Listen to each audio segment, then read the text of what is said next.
Oh boy, first review of 2023, and what a wonderful time at the theater it was. M3GAN was fantastic. Just kidding, this movie was a big stinky turd.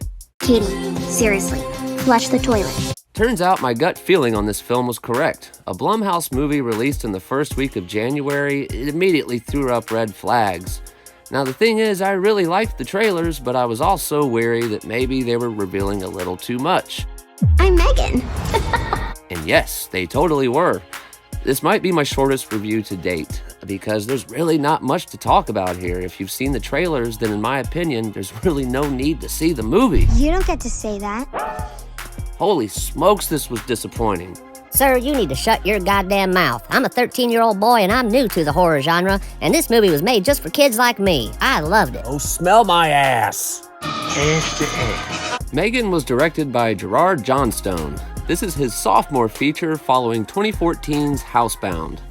Allison Williams plays Gemma, a single lady who works as a robotics engineer that finds herself taking care of her niece, Katie, played by Violet McGraw, who lost her parents in a car crash. Gemma isn't cut out to be a parent. She's actually pretty unlikable. Come to think of it, there's not a single likable character in here. Even Katie, who we're supposed to sympathize with, comes off like a little Sorry, kid. Now, the acting was fine, don't get me wrong. I don't blame the actors.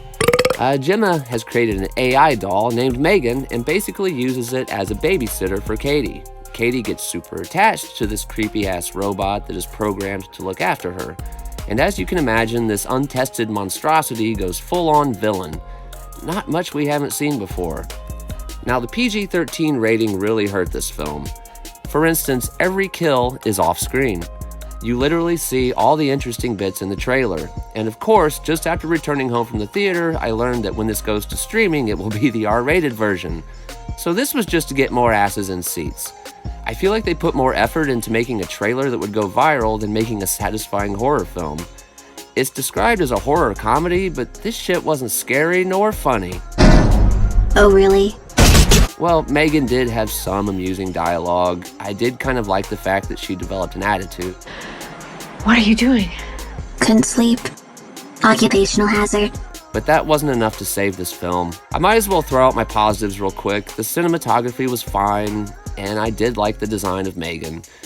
It just feels like there's so much more that they could have done with this. Thanks to the trailers, there was just no surprises. And that dance you see in the trailer, there's really no reason for it other than having a trailer that can be replicated by TikTokers.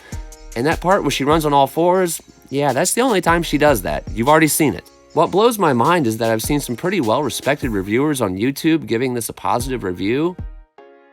What the fuck? I feel like I'm living in an alternate reality right now concerning this steaming pile of elephant dung, but hey, I gotta hand it to them. The marketing was pretty genius. It worked on me. And now I just feel like a sucker. You lose! Good day, sir! Fuck this movie! Congratulations, M3GAN. You get the lowest score I've ever given a film. Are you sure? 2 golden awards out of 10 golden awards. Bye, kids.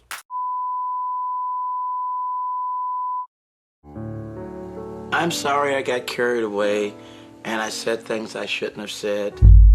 Okay, so obviously this movie wasn't for me.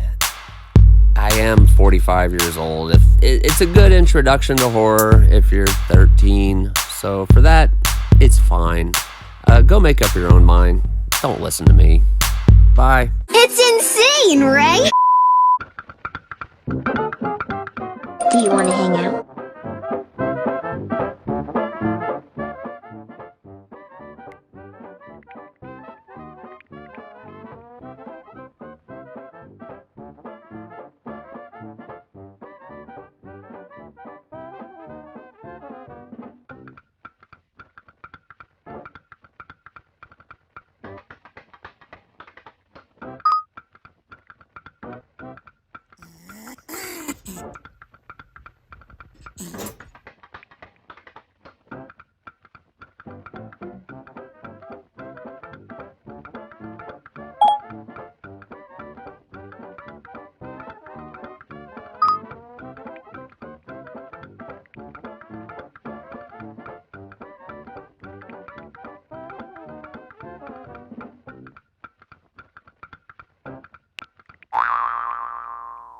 Hello, friend.